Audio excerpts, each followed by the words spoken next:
Welcome, everybody. This is the Bird's Eye View, and we are here with the host, Jaquavius, and my buddy Rick. I am your friend, JB. We're going to talk about the Falcons. Another good week, and one more day close to the draft. Fellas, how are you feeling? Anxious. 1 day closer to the draft? Yeah. Just saying. Anything can happen. I've been counting down so long, so anxious. Okay. I feel like the NFL draft is like, what was the old slogan for the playoffs where anything can happen?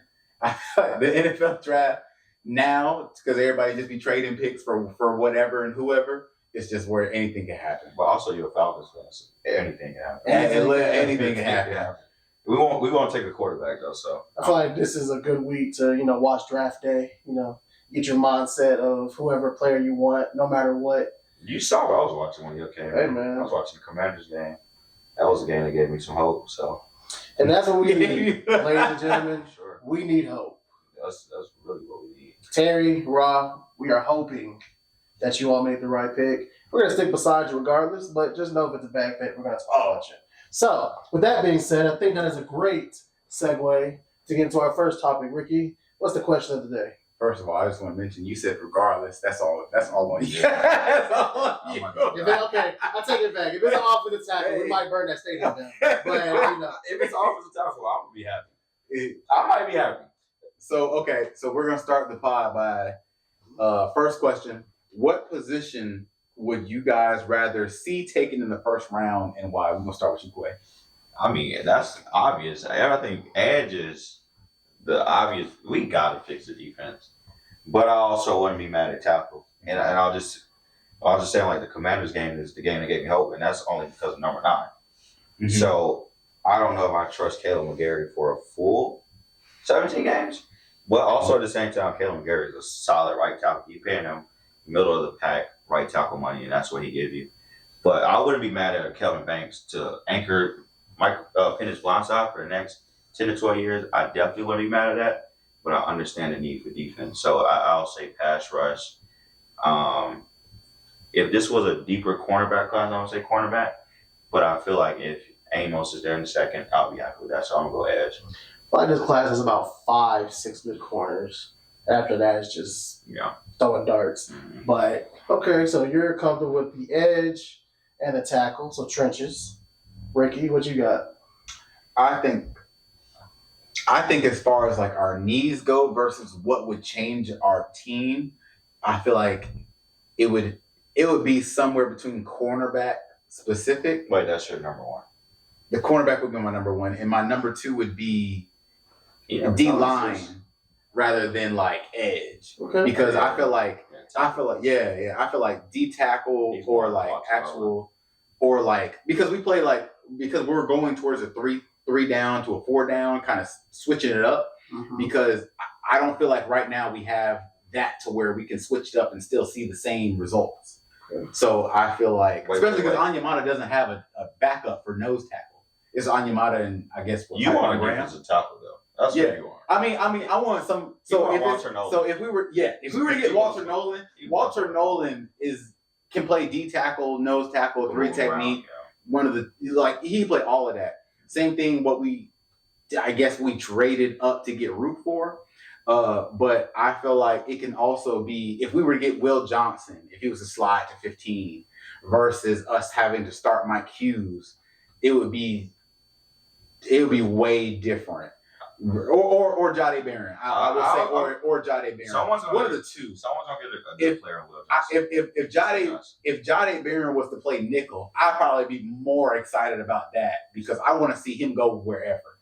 Because he did that at Texas. So I want to see him do that where he can just kind of go wherever. You want a roaming corner. I want somebody that can do what the DJ Reeds did at the Jets. I want that guy at 15?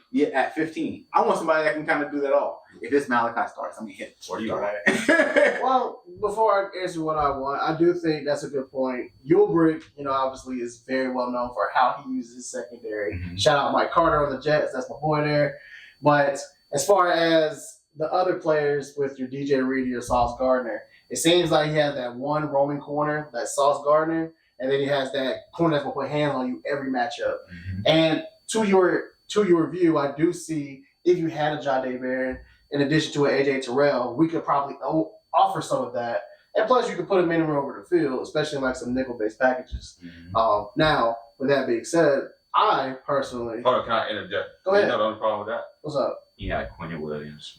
He had Jermaine Johnson. Mm-hmm. Who else he had on the edge? And that's... McDonald. Well, I about to say Hassan Whiteside, but he didn't play. Their job, those corners' jobs were way easier too, even though they were aggressive players. And he had C.J. Mosley.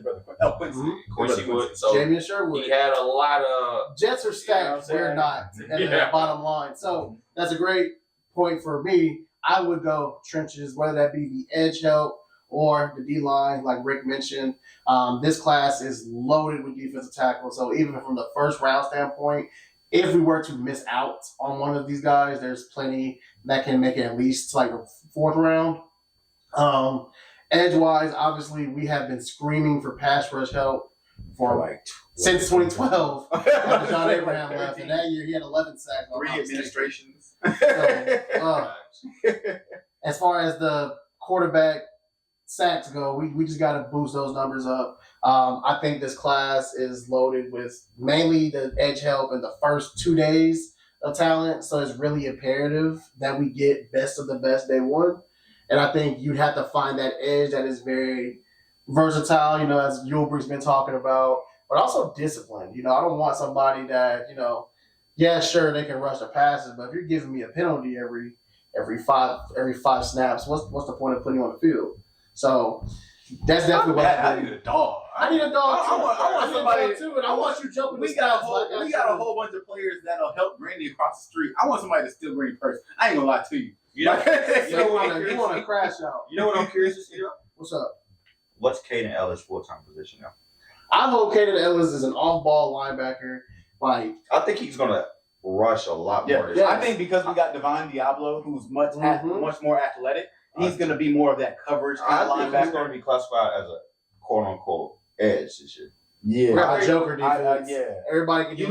That fake position we gave Cordarrelle Patterson. let's not bring up old ones. I think Caden Ellis is. I think that's the sleeper because I think I personally forgot about how he closed the season. Mm-hmm. But when you factor in him, with that, and hopefully Diablo take some of that linebacker sideline to sideline speed he had in Vegas, and then I guess I'll say this: when Obrick was here the first time, he was a linebacker whistler. So we had we took Fourier in the fourth or fifth. We had Deion Jones, DeVon J. Cameron, fourth or fifth. Still on there. So I knew when he had when we drafted a linebacker on him, we was gonna get somebody. Mm-hmm. So knock on wood, Troy Anderson, what's Bertrand? Bertrand, yeah. He ranked pretty good. I feel like if Troy Anderson, that's the biggest he's the biggest on the defense right now. He's like our Kyle Pitts. Kyle Pitts, obviously, when he's gotten healthy, and he's just not getting used the way we want him to get used. Troy Anderson, when he's healthy, he's out there, he's a dog. And then he just goes out for the rest of the year. So and I feel like if we find some way to have all these people, like Troy Anderson, he played safety in college at one point, didn't he? Or he was like a quarterback. Yeah, so running back. Exactly. So you have a guy that essentially knows what every position of offense is doing from a responsibility standpoint. That we could own in on that, and then you have your Caden Ellis, who we can just put his hand in the dirt. So you can send both of them from the middle. We have our quarterbacks covering that hook zone. There's so many ways to play it, and I just don't think we're not using our linebackers to their potential. So when you say Yulbrick is a linebacker whisperer, I feel like the play we'll get from him this year, and especially adding a Devon Diablo who has safety experience, as far as scheme goes, we can do anything. And it wouldn't be bad to add another linebacker to that. This is off script, but give me your 2025 breakout player for the defense. I know mine is. So I hope you don't say 2025. This season, who you think is going to? That's already on the team right now. That's already on. Okay, already on the team right now. Already on the team right now. Braylon Trice. I agree. Zach Harrison. I can use that. Zach Harrison. That's fair. I think Braylon's but I feel like just because Braylon Trice didn't even play last year, I feel like his his chip on gap the shoulder. His gap is kind of he missed a year. He has to go in there and try how to much prove did he himself. miss though? That learning curve, does he hit that? That's because he didn't go through that last year. I mean, so he wasn't able to practice. He wasn't able to play. And I feel like you gotta play. Well, a lot of our guys didn't play, so that's not neither here nor there. Redshirt I'm about to say we went redshirt our whole last year, so I feel like that year, that chip on your shoulder, it adds that dog mentality, and then you brought in a guy to essentially start before him, which if he would have came in and started immediately, yeah, Judon came in and played, but he would have had that same chip on his shoulder because Judon was here. Well, also, Judon wouldn't have been here if Trice would have went down. Also true, and then they said too that Trice getting hurt changed up a lot of their scheme. So how much were they banking on him to be the guy? They say he was coming along. Right. And I personally coming along. Really? We don't know. And I personally how much is that? We don't know. You all remember last year? I was big on Latu being the pick. Obviously, they surprised us with Penix, but. And they tried to trade back to get him. And the only other person I saw on tape that matched Latu's mobility, the motor, just constant going, was Braylon Trice. Mm-hmm. I feel that by having a Judon last year, you got to learn something. But now you have a Leonard Floyd who in the last 5 years has been one of the top 10, 15 pass rushers in the NFL. I feel like it can help add to his game. And again, at Washington, he was not only an edge, but also an outside linebacker. Mm-hmm. So all this stems down to we have all these pieces that they're putting in. Obviously, we can fix corner, but we're not at a bad place as most people make it out to be. And that could be optimism talking, but I genuinely do see the potential of some of the players. And as long as they can, like the Eagles last year had one of the healthiest teams in the league. If we can do that. You know what's funny to me, though? And I'll say this, Rook is my second. But we always say we need a youth movement on defense. We need a youth movement on defense. And then the moment 31 or 30-year-old Jalen Ramsey becomes available, we got to do it. We got to do it. We got to do it. Come on. We want a youth movement every time. But every time Justin Simmons, that's 33, 32 comes in the we're like, oh, no, never mind. But that's like a cheap, short deal, but you need that vet to help. But eventually you got to just, if you're going to commit, like LA did, LA committed. The last time we committed to youth defense was the Super Bowl run. Yeah. Brady Jarrett was his second year or his first year? Second year. Deion, Devondre, they were all on that first year. Yeah. Deion, Devondre, Keanu. I'm about to say, what's it? Let's not bring up Keanu. Yeah, Keanu was like his third year. No, Keanu was a rookie. That was our first round pick that year. Yeah, rookie. So, I feel like, it's kind of a bunch of guys that you kind of have. It's time. That aspect. Once they turned the page on Grady, it was just like, okay. Let's look at all these vets that we brought in, right? You bring that up. Have we brought in a vet that has Super Bowl experience? That actually has gone through the work to get to a Super Bowl. No matter how they got there. Who? Jesse Bates. Jesse Bates been one. So bring in Jalen. Jesse Bates is the only guy. I think Jalen, sure, we do get excited over the old guys. But I feel like sometimes it is within reason. For example, sometimes these old guys are coming off a good season the year before. Yeah, but it's like, at what point do you finally let Clark play? You're not. I just want to see. That's a coach issue. But I feel like. I feel like he comes in and plays, but on like spare time. But they got him on the outside though. Specific. Yeah, that doesn't make sense to me. He's more of a bullet end. Yeah. You know what I'm saying? Where when he's locked in on his guy, he's locked in. They're not going. If you put him on the outside where he has range of the field, it's just it's him and a wide receiver 1-on-1, safety in the middle, and linebacker over here. Like, you know what I'll say about we haven't got the pass rush. We haven't got the pass rush, granted, but I don't think we've done the best to put them in a situation. Well, just think about it. They haven't been in the best situation. So, year 2, we got Dean Pease. They drive AK, right? Mm-hmm. Dean Pease steps away after the fall from New Orleans, and then they drive Zach Harrison, and they change the scheme. And then Ryan Nielsen goes to Jacksonville. They change the scheme. And so they brought in Trice. They brought in Trice. They brought in Dorless. So they keep breaking. Terry drafted 4-3-4 switch. Then he drafted Harrison 4-4-3. And then the next year they tell Harrison to get bigger. And then they go back to a 3-4.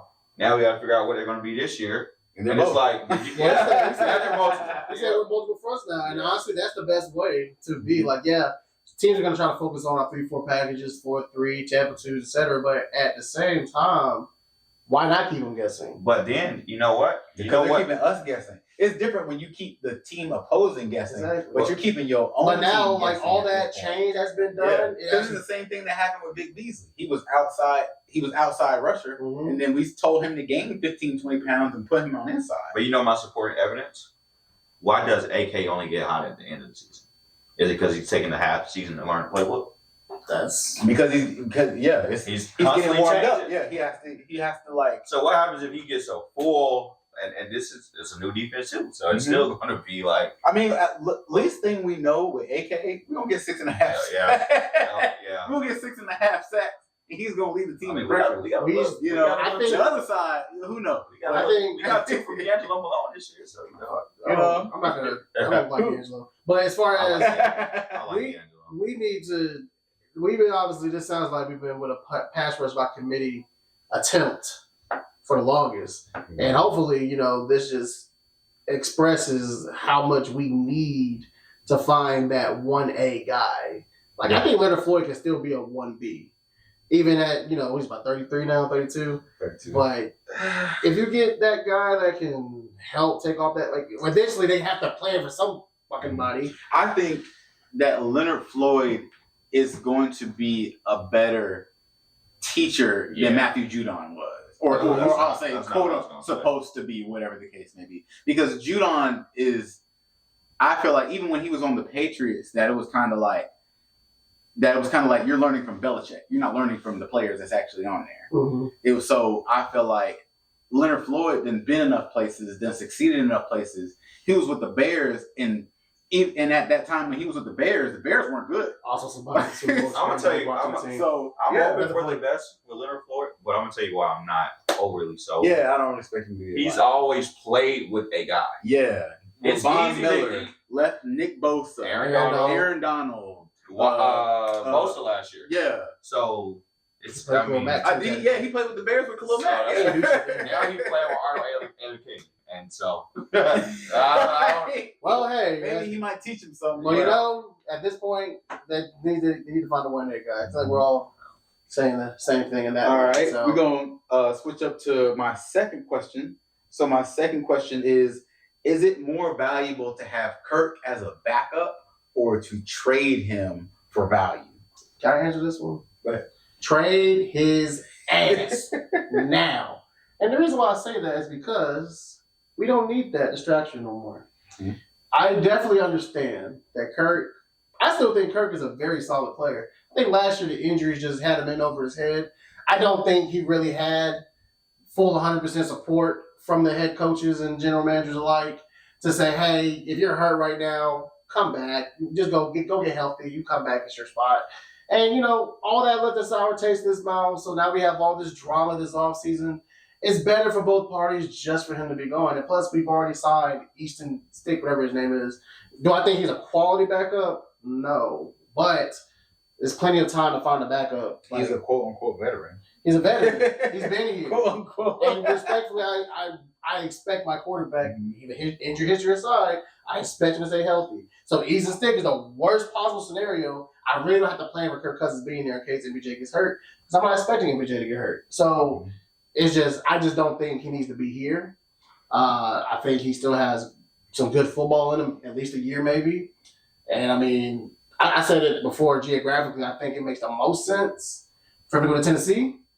But I also understand that he is not going to do that because what happened last year. So it's tough. I hope we do find a partner. It looks like based off of the rumors that we got this week that it could still be a possibility post-draft.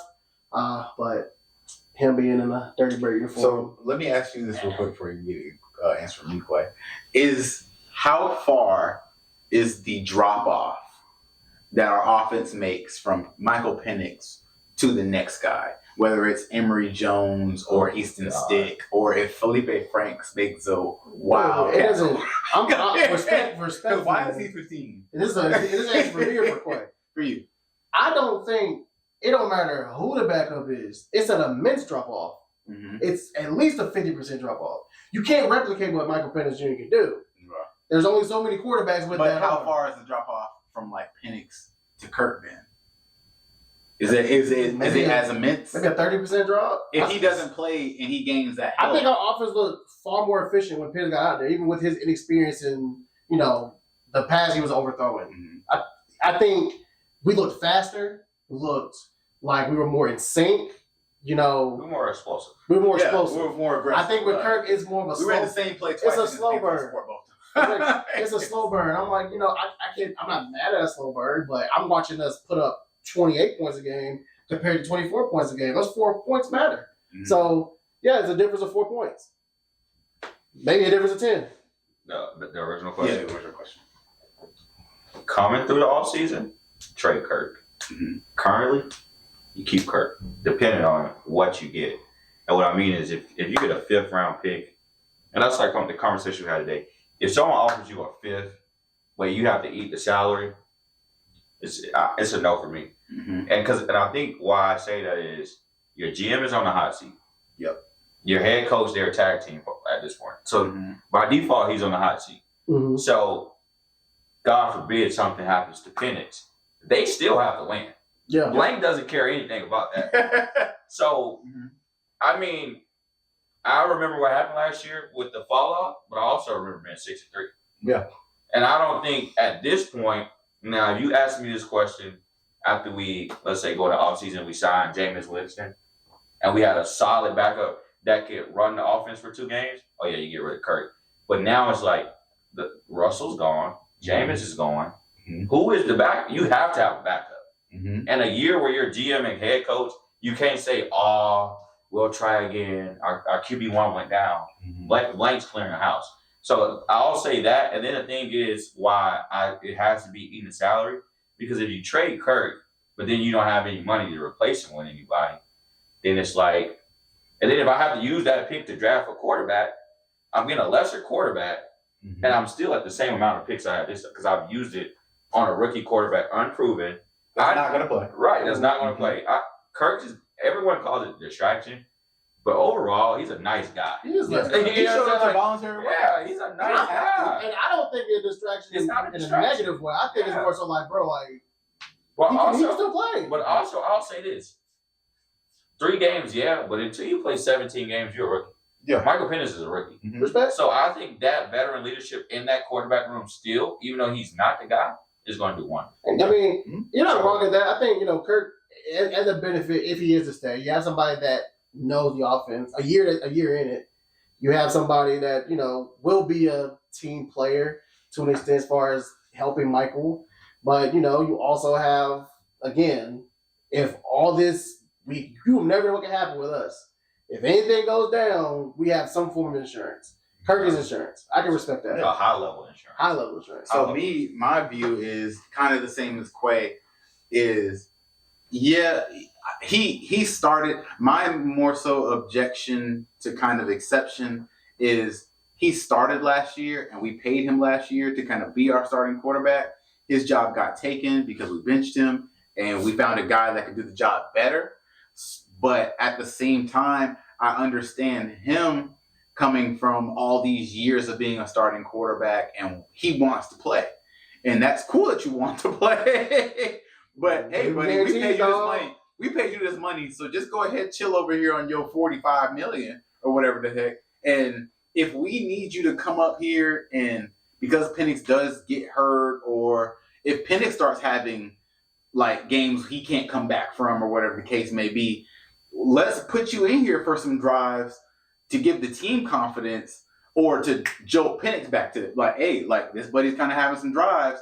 Penix is a young cat, and if he's hungry, he's gonna be like, all right, he can't take my job. I'm gonna go back in here and try to win the day. Well, something like Anthony Richardson should have did when Joe Flacco took his job. I got a follow-up question for you. So I feel like that should have been. I feel like that's why we should keep Kirk in order to have that. Like you said, we gotta win. Like we gotta win. If GM's trying to keep his job, and if the head coach trying to keep his job, and if Arthur Blank's trying to keep this win mentality going, we have to have somebody that if all else was to fail, what do we do next? Because if all else was to fail and Kirk Cousins is gone, Emory Jones is not going to help us with what we can do next. Let me ask you something. Best case scenario. what draft compensation do you think a team gives you for Kirk Cousins? Nothing more than a 4th round pick next year. What does that do for our team this year? For our team.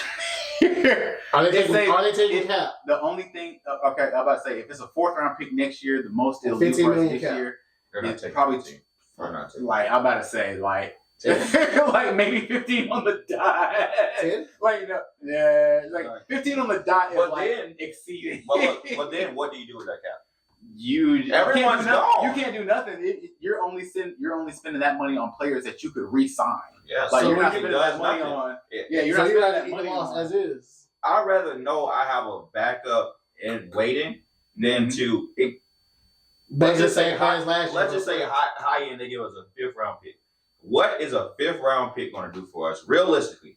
Like what's the? Let's say we hit on Grady Jarrett out of here. The chances are slim. What's that? The 5th round is probably going to be a 4th, 5th wide receiver. Yeah. What is that going to do for us realistically? Yeah, and it's gonna be What kind of value does that some give us? random guy from Special Washington teams. State. Right, but what? Well, he might get redshirted too, hell. But So, also, yeah. I just think, and I'll say this: I think Penance is the guy. Yeah. But I also don't think he's seen everything that he's going to see this No. year, and He he's going hasn't even to seen the best defense. he's going to need somebody to lean on, and so Like, all the defense he saw, love Penix. My dog, Giants, you're going to Commanders, bring us a ring one day. Carolina, all not the best. Yeah, so- you had players on the defense, sure. Yeah. But, you had a good coach, Dan Quinn defense. Right. Giants had the studs. They're still building. And then you have the Panthers. I think Kayvon Thibodeau came back. And the Panthers will have 38 points. Like, so next year, we don't even know who we play first. Right. So I think, like I said, to have Those that defense. backup is like more so worst case scenario. If we're in the position to where we can only get $15 million back for trading Kirk, then I might as well just keep Kirk. If someone's willing to eat 25 to take Kirk, but they said that's the beef right now. Nobody's willing to pay nobody's $20 million. No, Yeah, I mean, because pre-draft, no one. Yeah. Why would that? if I'm So if you I'm do about to, think if I'm the post-draft somebody might be Steelers, If we available? get there Thursday and Pittsburgh don't have a quarterback, Aaron Rodgers said, "Yeah, I'm not gonna play football." That hotline is blinking. yeah, we might pop out a third. Yeah, that hotline's blinking. we might pop out and get a third, and they might take Yeah, third that hotline's gonna blink because for sure. that's what they was gonna spend for Aaron Rodgers. And this Cleveland really gonna go into the season with Flacco, Kenny Pickett, and Deshaun Watson coming back. Well, week the 10. quarterback competition between Joe Flacco and Kirk Cousins in 2020. I mean, I feel like Like an old I feel like the ball. Browns. I feel like the Old Browns. I feel like the Browns are low key like not gonna try to even win for real. I mean, I feel like they can't. Even if they add one guy, I don't feel like they They don't can't. got a running back, bro. Get your Right. go. Exactly. But I'll It's say this. Rome 4 is still back there. I'll say this. I still think Kirk has some good football left. Yeah, No, Kirk, run that. yeah. Kirk, DK Metcalf, Pickens. Hey, Kirk It's is the value. okay. hey. Hey, That far it's gonna be way more than Kenny Pickett. What they're gonna give you now, Joe and Kirk. Now that's gonna be the best old The OB. old time The old football. Real ballers. Like I'm talking about, Real like, gunslingers. it's nasty, but it's gonna be fun. No Like, pistol formation at all. those OTAs might be the most watched OTAs. We're gonna obviously have more conversation about this post Thursday, but it's gonna be interesting to see if Kirk is moved. Actually, that's a good question for both of you. Do y'all think Kirk is moved within those 3 days of the draft, or is he like moved? post draft Yeah. or of like during Like during the draft? Do you think it's a possibility he can move in those 3 days? I think we have a better chance of trading for Jalen Ramsey than trading Kirk. That's fair. Yeah, because I feel like During the draft period. That second, I think Friday morning. I feel like the way the Browns are set up is I don't think that they're going to take a quarterback in the first round, but I think there will be some quarterbacks that they are willing to take. What about In like the the second Kyle McCours, the Will Howards? I think they'll take Jalen Milrow. No. That would be fucking. I already know where I'm Jalen sorry. Milrow is going. I mean, I gotta stop this on the show. Jalen Bleep it out. Milrow is going to the Rams or Vegas. That's a different conversation. So Stetson Bennett and I, that's a different conversation. You're Stop right. it. It's the Falcons. All right, fellas, in the last segment, last question of the day is if the draft were to happen today, who are we taking? I'll start this off. I have a 1A and a 1B answer. Obviously, again, I emphasize that we need edge. So, two scenarios, depending on who's available. If we are staying put at 15, I think at that point, Abdul, Michael, and Jalen Walker will all be off the board. We draft Mike Green. If Mike Green is unavailable, we take James Pierce Jr. Those are my takes. Go ahead. So ideally, I think it's like I'm the Falcons. I'm zeroed in on Michael Williams, but I've also come around on James Pierce. I was a little higher. I'll say Mike Green too. So I think we all have that, but I'm not opposed to a tackle as well. But the board is going to be interesting. I'll say that. 1A and 1B. The 1A is the guy that has to be picked in your opinion. Well, my one, I love Jalen Walker, but he won't be there. So that doesn't count. For realistic. Michael, I think it's a chance he's going to New Orleans. But if he makes it to 15, Michael, I just think James Pierce, that first step is elite. Elite. I like him. Okay. And I wouldn't be opposed to Mike Green too. So in that order, it would be Michael, James Pierce, and then Mike Green. Okay. Like that.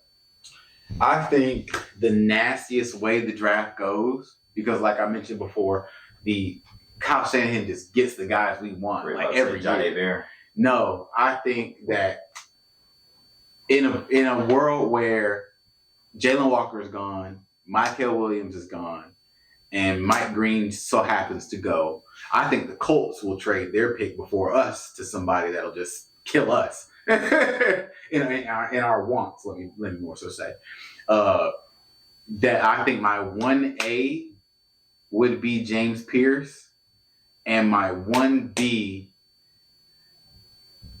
would be Will Johnson. You gave up on Walter Nolan? I don't think we'll take Walter Nolan. I think Walter Nolan is somebody that we need. I don't think that they'll take them though. Like how many years can we say like, hey, we need this person? But we've gotten somebody else. That's why I said the Cardinals. Like somebody's gonna pick before us and trade with the Colts and just take the guy that we want. So I think your 1B was Will Johnson.